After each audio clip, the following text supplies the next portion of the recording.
Friends, আজ আমি আপনাদের সাথে শেয়ার করব ভেন্ডির একটি super tasty and easy recipe, যেটা আপনারা বাড়িতে থাকা খুব কম উপকরণ দিয়ে বানিয়ে নিতে পারবেন। তো চলুন বেশি দেরি করব না, শুরু করছি আমার আজকের এই সহজ রেসিপি। হ্যালো ফ্রেন্ডস, আমি পিনু কুকিং পিনুতে আপনাদের সবাইকে স্বাগত। এই ভেন্ডি ফ্রাই বানানোর জন্য সবার প্রথমে আমি নিয়েছি 350 গ্রাম ভেন্ডি। এবার আমি ভেন্ডিগুলোকে কেটে নেব। যদি আমার আজকের এই রেসিপিটি আপনাদের ভালো লাগে তো প্লিজ লাইক করবেন, ও আপনারা যদি এই রেসিপিটি ইউটিউবে দেখেন তো সাবস্ক্রাইব করে পাশে থাকা বেল আইকনটি ক্লিক করে দেবেন, আর যদি ফেসবুকে দেখেন তো পিনুস কিচেনকে ফলো করে দেবেন।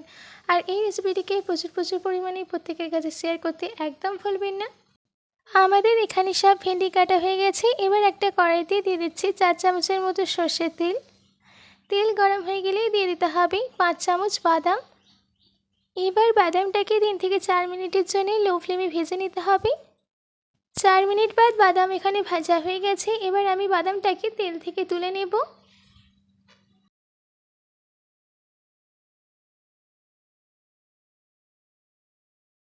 সম্পূর্ণ বাদামগুলো তোলা হয়ে গেলে এবার ওই একই তেলে দিয়ে দিতে হবে 1/2 চামচ সরষে, 1/2 চামচ জিরে, 3টে শুকনো লঙ্কা, 10 কোয়া রসুন। এবার এই সব কিছুকে 10 সেকেন্ডের জন্য হাই ফ্লেমে ভেজে নিতে হবে। 10 সেকেন্ড বাদ এর মধ্যেই দিয়ে দিতে হবে 2টো মিডিয়াম সাইজের কেটে রাখা পেঁয়াজ। পেঁয়াজটা দেওয়ার পর এই পেঁয়াজটাকে ট্রান্সলুসেন্ট হওয়া অবধি ভেজে নিতে হবে, বেশি ব্রাউন করে ভাজবেন না। দেখুন আমাদের এখানে পেঁয়াজটা ট্রান্সলুসেন্ট হয়ে গেছে। এবার এর মধ্যে দিয়ে দিতে হবে কেটে রাখা ভেন্ডি। এবার ভেন্ডিটাকে 5 মিনিট হাই ফ্লেমে ভেজে নিতে হবে। 5 মিনিট বাদ এর মধ্যে দিয়ে দিতে হবে 1/2 চামচ হলুদ গুঁড়ো, স্বাদ মতো নুন। হলুদ আর নুনটাকে ভেন্ডির সঙ্গে ভালো করে মিশিয়ে নিতে হবে।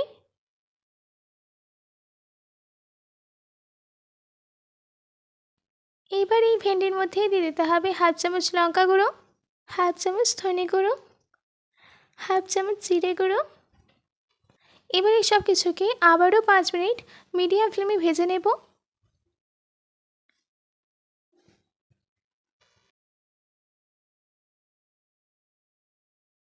5 মিনিট মিডিয়াম ফ্লেমে ভাজা হয়ে গেলে এর মধ্যেই দিয়ে দিতে হবে ভেজে রাখা বাদাম।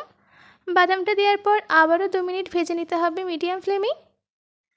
ব্যাস, আমাদের ভেন্ডি ফ্রাই রেডি। এবার গরম গরম ভাতের সঙ্গে সার্ভ করে নিন। আশা করছি আমার আজকের এই রেসিপিটি আপনাদের ভালো লেগেছে। বাড়িতে এটি অবশ্যই ট্রাই করবেন ও কমেন্ট করে জানাবেন যে কেমন হয়েছে। আজকের মতো এইটুকু, আবার দেখা হচ্ছে অন্য কোনো রেসিপি নিয়ে। ভালো থাকবেন, সুস্থ থাকবেন, ধন্যবাদ।